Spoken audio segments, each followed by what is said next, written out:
गुन्हे शाखा युनिट 1 ने व्यापाऱ्यास रस्त्यात अडवून त्याच्याजवळील 17 लाख रुपये जबरीने चोरी करणारे अनोळखी आरोपी रेकॉर्डवरील 3 गुन्हेगार जेरबंद करून 14,32,130 रुपयाचा मुद्देमाल हस्तगत करून गुन्हा उघडकीस आणला। अधिक माहिती अशी की रात्री 2 वाजेच्या सुमारास दिलीप छाजेडे पवन लोंढा यांच्या दुकानातील रोख रुपये 17 लाख असे त्यांच्या मालकाच्या घरी ऍक्टिवा मोपेड गाडीवरून जात असताना अनोळखी तिघांनी आरटीओ ऑफिस जवळील वजन काटाजवळ त्यांना अडवून मारहाण करून त्यांच्या जवळून 17 लाख रोख रुपये जबरीने चोरून नेले होते। त्याबाबत म्हसरूळ पोलीस ठाण्यात गुन्हा दाखल करण्यात आला होता। त्या अनुषंगाने वरिष्ठ पोलीस निरीक्षक मधुकर यांच्या मार्गदर्शन व सूचनेप्रमाणे गुन्हे शाखा युनिट 1 चे पथकाने तात्काळ घटनास्थळी भेट देऊन त्या भागातील सीसीटीव्ही फुटेजची पाहणी केली असता तांत्रिक विश्लेषणाचा सलोख अभ्यास करून अनोळखी आरोपिताचे नाव व पत्ता निष्पन्न करून त्याचा शोध घेत असताना सदर गुन्ह्यातील संशयित आरोपी शनी मंदिर पेट्रोल नाशिक येथे येणार असल्याची खात्रीशीर बातमी मिळाली। सदर ठिकाणी पोलीस पथकाने सापळा रचून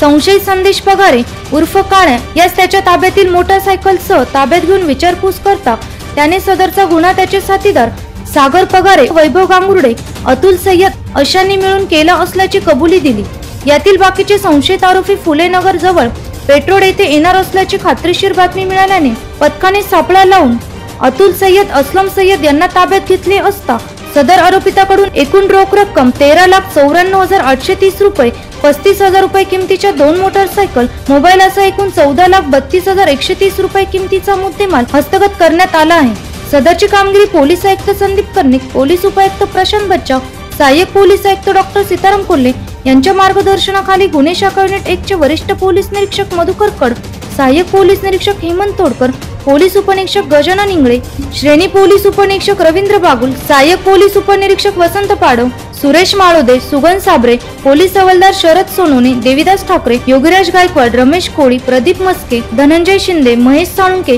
भोलासिंग परदेसी, पोलीस अंमलदार विलास चारोस्कर, नितीन जगताप, जगेश्वर बोरसे, अमोल कोष्टी, आप्पा पानवळ, राजेश राठोड, राहुल पालखेडे, अनुजा एल्वे, किरण शिरसाट, समाधान पवार, नाझीम पठाण यांनी संयुक्तिकरित्या केलेली आहे। एनसी न्यूज साठी प्रतिनिधी रोहन दानी, नाशिक।